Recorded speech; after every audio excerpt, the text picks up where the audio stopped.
Bom dia, irmãos, bom dia, irmãs. Feliz sábado a todos.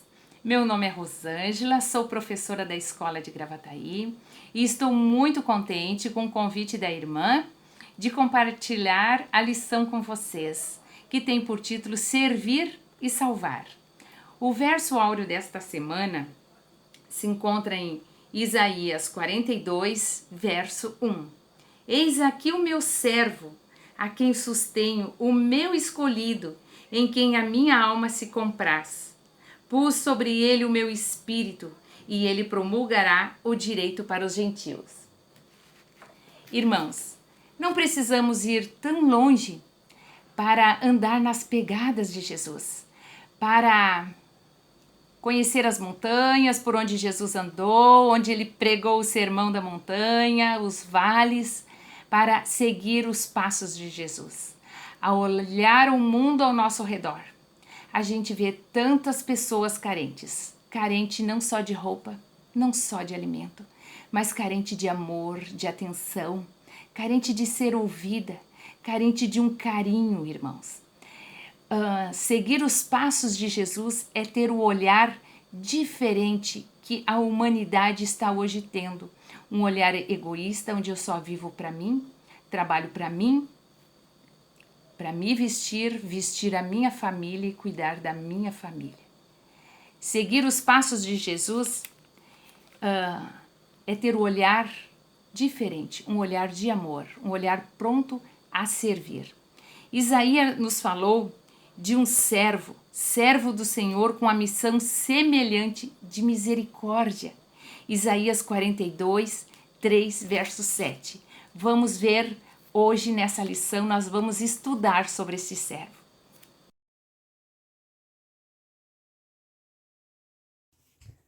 Olá, tudo bem com vocês? Bom, estamos aqui mais um dia para juntos estudarmos mais um pouquinho da lição da Escola Sabatina. A lição 9, a lição dessa semana, tem como título Servir e Salvar. E eu gostaria de ler, quem sabe você já tenha lido ontem, sábado, mas vamos ler novamente o verso para memorizar da semana que diz assim, olha, eis aqui o meu servo, a quem sustento, o meu escolhido em quem a minha alma se agrada. Pus sobre ele o meu espírito, e ele promulgará o direito para os gentios. Está em Isaías 42, no versículo 1.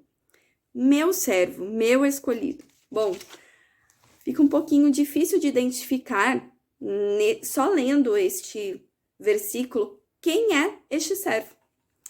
Mas lendo melhor ali Isaías 41, você pode fazer essa leitura completa hoje. Nós entendemos, através da luz, através da Bíblia, a luz da Bíblia, que este servo é Israel. Em alguns momentos também nós veremos ali Jacó, mas porque Jacó representa a nação de Israel, né? Então Deus ele coloca este servo como sendo a nação escolhida e teria uma missão, né, de levar o verdadeiro Deus às pessoas que não conheciam. Por isso que faz a menção ali aos gentios. Salvar as pessoas da idolatria. Até a nossa lição fala ali um pouquinho sobre o rei Acaz, porque a nação de Israel foi escolhida para fazer o contrário do que esse rei fez, né? Um rei que levou o povo à idolatria. E essa nação escolhida, ela tinha a missão de levar o verdadeiro Deus, a verdadeira adoração, né? Mostrar a verdade para essas pessoas. Nos inserindo na lição, nos colocando, né, neste cenário, nós entendemos que nós fazemos parte, somos descendentes de Jacó, fazemos parte dessa nação. E então, quando Deus fala deste primeiro servo, ele está falando para nós, que nós temos a missão no mundo corrompido, no mundo de idolatrias, a levar o verdadeiro Deus, a verdadeira mensagem, a salvação às pessoas. E eu acho lindo que em Isaías 41, quando ele fala deste servo, ele promete, ele faz uma promessa linda, que está em Isaías 41, 10. Diz assim, não tema porque eu estou contigo. Não te assombres porque eu sou o teu Deus. Eu te dou forças, eu te ajudo, eu te seguro com a minha destra fiel. Essa é a promessa feita, né? Quando Deus fala a Isaías, ele não está falando apenas do povo naquele momento de Isaías, não. ele faz menção a Jacó, né? Ele também fala dos remanescentes, de quem viria depois. Nós somos parte desse povo e por isso essa missão também é nossa, de levar a Cristo, né? E sermos este servo. No entanto, essa referência a servo também é feita para um outro servo. Então, existem duas referências de servo. A primeira nós já identificamos, que é a nação.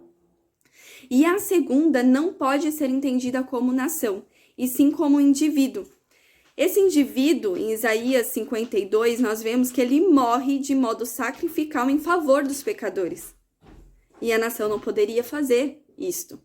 E nós sabemos, de forma, já dando um spoiler aí do próximo dia, segunda-feira, né, que vai falar mais sobre esse servo anônimo, que em alguns momentos a identidade dele não é declarada, mas que depois, ao ler mais profundamente, nós conseguimos entender quem é esse indivíduo que vem para salvar os pecadores.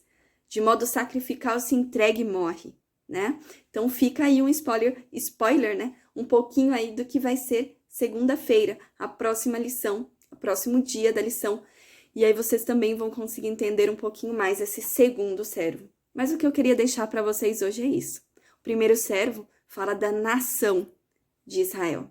Nação da qual fazemos parte por descendência. Somos povo escolhido de Deus e temos essa missão de levar a salvação. Então é esse o convite de hoje. Um abraço, fiquem com Deus.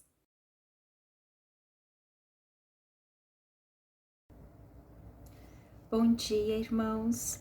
Então, nós estamos na lição 9 do nosso estudo diário e hoje nós estamos estudando a lição de segunda-feira, o tema de segunda-feira do dia 22 de fevereiro.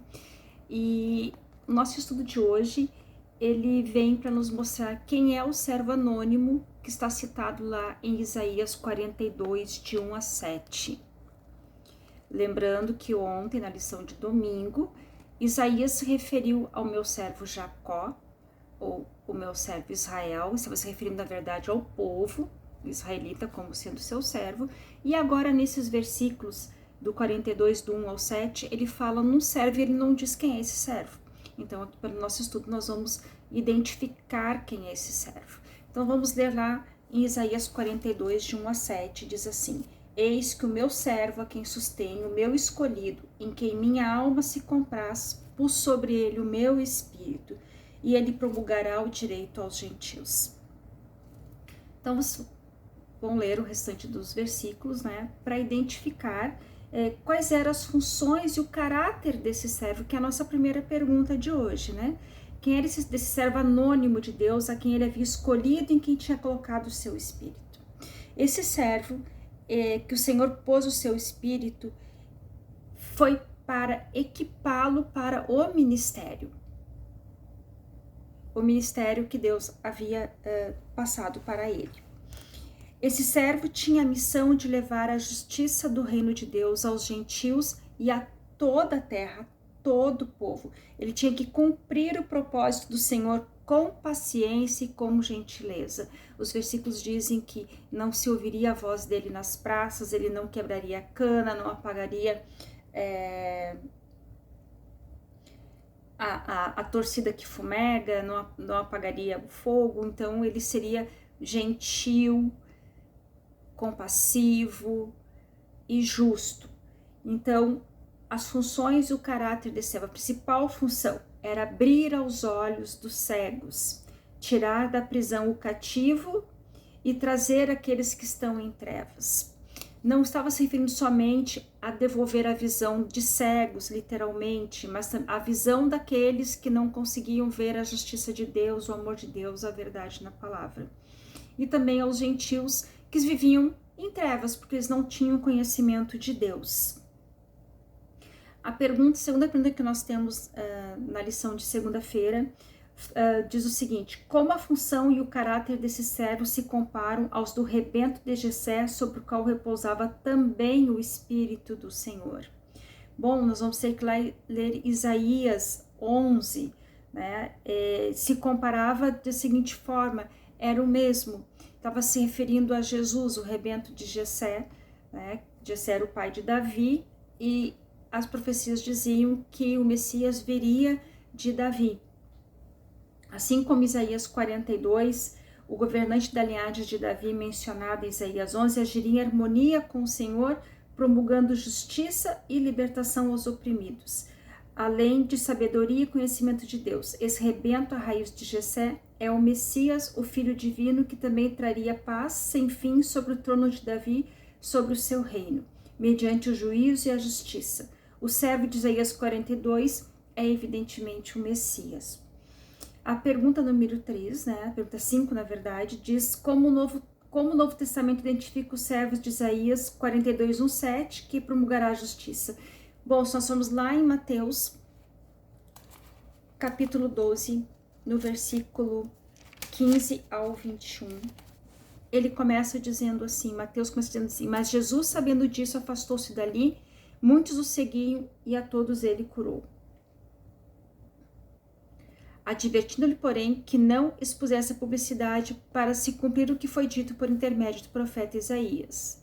Eis aqui o meu servo que escolhi, o meu amado em quem minha alma se compraz. Então ele repete os mesmos versos lá de Isaías 42, 1, 7. Que ele não iria para as praças, não se ouviria a voz dele nas praças, ele não quebraria a cana, que na verdade ele seria manso, humilde e ele faria tudo em silêncio. E Jesus fez tudo em silêncio. Ele não ia para as praças gritar, ele não fazia estardalhaço, o povo se reunia em volta dele, o povo era atraído por ele pela mansidão dele, pelas palavras de amor e de conforto. Pelo que eu me lembro, a única vez que nós temos notícia que Jesus foi um pouco mais enfático foi quando ele expulsou os cambistas de dentro do templo. Fora isso, Jesus sempre se portou de forma muito mansa e muito humilde. Então, o Novo Testamento identifica esse servo oculto como sendo Jesus. Então, Mateus 12, de 15 a 21, identifica Jesus, identifica esse servo oculto lá de Isaías 42, 1, 7. Ele explica, então, esse versículo, como de forma silenciosa o Messias iria se manifestar, como seria o ministério de cura de Jesus, do Filho de Deus, né? Aquele em quem a alma de Deus se compraz. Jesus e seus discípulos obtiveram justiça para o povo ao libertá-los do sofrimento da ignorância de Deus. Então, lá no começo, quando fala que ele vai tirar da prisão o cativo, né? Então, está aqui a questão de que eles mostraram para o povo verdadeiro, a verdadeira palavra de Deus, o que Deus realmente queria para o povo, que era justiça, que era amor, que ele não queria aquela religião falsa de só sacrifícios para os outros verem. E na verdade não davam o que Deus realmente queria, que era o coração deles, que era a justiça para os pobres, a justiça para aqueles que precisavam, o amparo, o amor. Na verdade era tudo isso que Jesus veio trazer, não é mesmo? Em seguida do que aconteceu aqui, que Jesus se retirou, não é? Ele morreu para confirmar a nova aliança e obter justiça para o mundo ao expulsar Satanás, o estrangeiro que usurpara a posição de príncipe deste mundo. Jesus era o único que tinha esta capacidade. O Filho de Deus veio voluntariamente para realizar a obra da expiação. Não havia sobre ele o julgo obrigatório, pois era independente e acima de toda a lei. Ele era o único capaz de trazer a lei, a justiça, e nos tirar da escravidão, tirar o povo cativo do pecado e retirar o povo das trevas. Mostrar o verdadeiro sentido da religião, mostrar o verdadeiro Deus, aquilo que Deus realmente queria que as pessoas vissem. No finalzinho da nossa lição, nós temos uma pergunta para consideração. E ela diz assim: leia a descrição de Cristo em Isaías 42, 1 a 4 e reflita sobre Jesus. Quais características de seu ministério cumpriram essa profecia? Como devemos ministrar aos outros? Então, qual foi a escrita do ministério de Jesus? Ele era manso, ele era compassivo, ele era humilde, ele teve o ministério da cura, né? Ele procurava tanto cuidar do corpo, das necessidades físicas das pessoas, como da necessidade espiritual das pessoas. Esse era um dos pontos principais no ministério de Jesus. Ele dava a palavra, mas ele também cuidava dos outros aspectos da vida da pessoa, né? Da sua parte física, né? Dos doentes que ele curava, de perdoar os pecados, de remover o peso da culpa que as pessoas tinham, que o pecado nos traz. Então, nele, em Jesus, o Senhor pôs o seu Espírito sobre ele para equipá-lo para esse ministério. Esse servo, né, Jesus, tinha a missão de levar a justiça aos gentios a toda a terra. O servo, o Messias, tinha que cumprir o propósito do Senhor com paciência e gentileza, e Jesus fez isso. Eu espero ter ajudado os irmãos, que tenham uma boa semana e fiquem com Deus.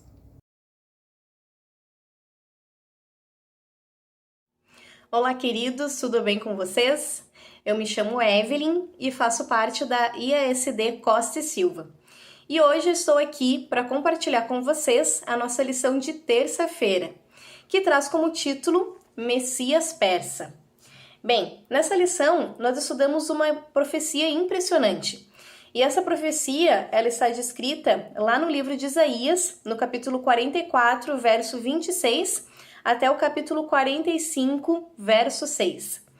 Bem, e a nossa lição, ela começa ali dizendo, né, falando sobre o período de duração do ministério do nosso querido profeta Isaías.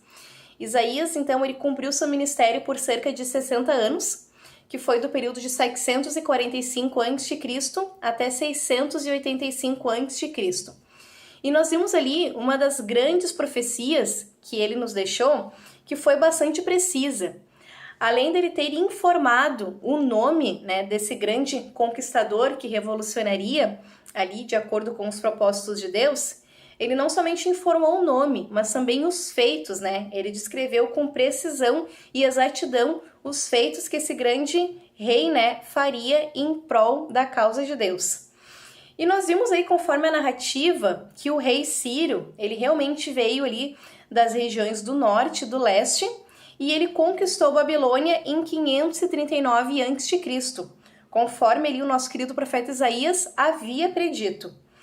E Ciro, então, né, ele foi tocado, né, o coração dele foi tocado por Deus, e ele serviu aos propósitos de Deus, quando ele libertou ali o povo judeus do exílio babilônico, e também quando ele autorizou a reconstrução do Templo de Jerusalém. Então, assim, ele foi um instrumento, né, utilizado por Deus, ele atendeu o chamado de Deus e cumpriu com os propósitos que Deus havia reservado para ele. E o mais impressionante dessa precisão e da exatidão dessa profecia foi que, desde a morte do nosso querido profeta Isaías até a queda da Babilônia, ou seja, até o cumprimento dessa profecia, passaram-se aproximadamente 146 anos. Ou seja, Isaías profetizou, né, predisse tudo o que aconteceria, faleceu, e depois de 1 século e meio foi que essa profecia veio, né, a ter o seu cumprimento. E o que nós aprendemos com isso, meus queridos, né? Que as profecias deixadas por Deus através dos seus servos, elas são precisas, né? Então nós vemos o cumprimento dessa profecia não somente na Bíblia, nós também temos outras fontes de comprovação, conforme a nossa lição nos diz. Nós temos ali essas narrativas e os feitos, né, do rei Sírio nas crônicas babilônicas, e também vimos através do relatório de Ciro, que foi o cilindro de Ciro. Então nós temos ali 3 fontes diferentes, né? A Bíblia, as crônicas babilônicas e o relatório de Ciro, cilindro de Ciro, que comprovam, né, que esse rei, ele ascendeu ao poder, né, libertou ali o povo judeu do exílio babilônico e também reconstruiu o Templo de Jerusalém, cumprindo, né, com o propósito que Deus tinha, né, e com o seu chamado.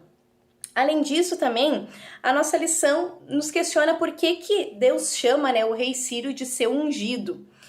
E para isso a gente volta lá na origem, né, do hebraico, onde nós vimos ali que a palavra ungido, né, ela vem da mesma, né, ela se obtém da mesma fonte da palavra Messias, né, no hebraico. E com isso nós aprendemos, né, que ungido ou Messias muitas vezes era utilizado na Bíblia para se referir como um sumo sacerdote. E sim, quando o rei Ciro ele é chamado por Deus e ele cumpre com os propósitos de Deus, nós podemos afirmar que ele é uma espécie de Messias em comum, mas pelo fato de ele ter aceitado esse chamado de Deus e cumprido, né, com os propósitos de Deus. Ele foi ungido por Deus para essa missão. Mas ele não poderia ser o Messias vindouro, né, que nos libertaria do pecado, pelo fato de que ele não descendia da linhagem de Davi. Então sim, rei Ciro, ele foi uma espécie, né, de Messias em comum, mas ainda ele não era o Messias vindouro, né, conforme nós estamos estudando. E queridos, o que nós podemos extrair e aprender com essa lição? Que somente Deus tem o poder de prever o futuro e de predizer esse futuro. E de que ele usou grandes homens, né, ao longo da história da Bíblia para nos revelarem, né, as profecias que ele tinha reservada para o seu povo no passado, o que ele tem reservado para o seu povo no presente e o que ele tem reservado para nós no futuro. E através do cumprimento dessa profecia, né, que o profeta Isaías nos deixou, isso reforça a nossa fé e a nossa esperança em Deus, de que muito em breve nós estaremos todos juntos nas mansões celestiais. Então creia e acredite que o nosso Deus é um Deus real, é o Deus que muito em breve vai vir para nos libertar aqui do exílio deste mundo de pecado.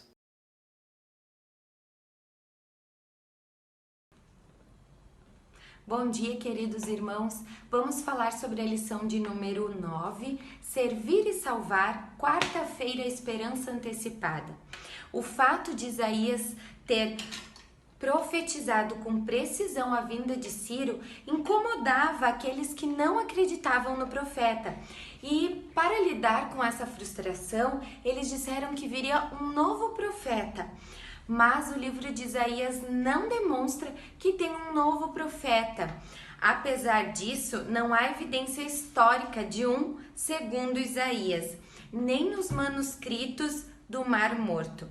A mensagem fundamental de Isaías é recorrente em todo o seu livro. Confie no verdadeiro Deus, inclusive em seu libertador messiânico. Isaías estava dizendo que viria um libertador, que Cristo iria vir para nos salvar.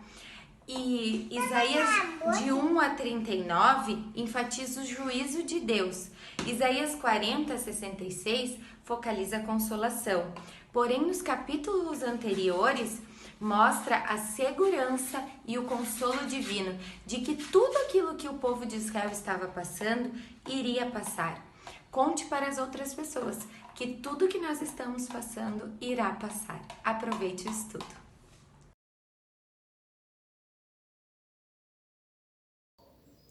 Um servo compassivo e sofredor. Esse é o título da nossa lição de quinta-feira. Então, nessa lição, ela se baseia nos versos de Isaías capítulo 49, versículo 1 até o 12. E fala sobre um servo, e esse servo, Deus o chamou e o glorificou antes mesmo dele nascer. Esse servo deveria trazer a nação de Israel de volta a si, porque estava longe dos caminhos corretos. Era um servo que devia trazer luz para a nação de Israel, que devia ser a aliança entre Israel e Deus, e devia ser um libertador para esse povo que já não estava caminhando nos eixos corretos. Ele era o representante perfeito da nação cujo fracasso tinha comprometido o nome Israel. E esse servo, então, nós reconhecemos como o Messias que se entregou e que, mesmo sofrendo de várias tribulações e várias dificuldades, ele se manteve firme. E em Isaías capítulo 49, no versículo 7, diz o seguinte: Assim diz o Senhor, o Redentor de Israel, o seu santo, a alma desprezada, ao que as nações abominam, ao servo dos que dominam. Os reis o verão e se levantarão, os príncipes diante de ti se inclinarão, por amor do Senhor que é fiel e do Santo de Israel que te escolheu. Então aqui fala que mesmo que o servo passasse por muitas dificuldades, fosse fracassado, fosse desprezado, Deus era fiel, Deus o amava. Então, Jesus diz que o direito dele estava diante do Senhor e a recompensa estava diante de Deus. Então, se Cristo foi fiel, apesar dos motivos para desanimar, o que nós podemos fazer para também ser fiel, mesmo no mundo cheio de coisas que nos desanimam? Que nós possamos ser servos fiéis, assim como Jesus nos deixou como exemplo.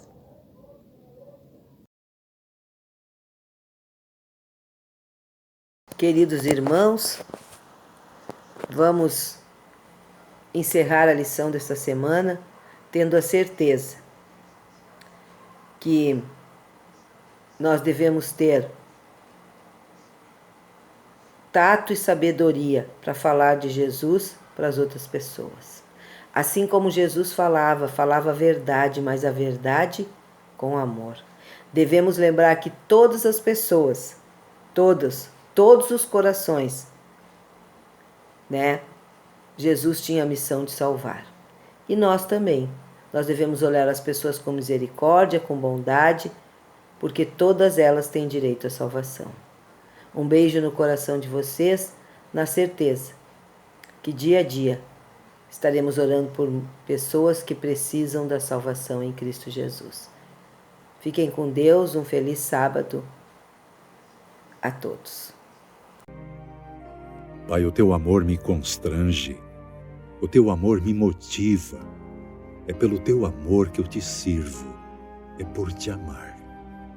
Em nome de Jesus.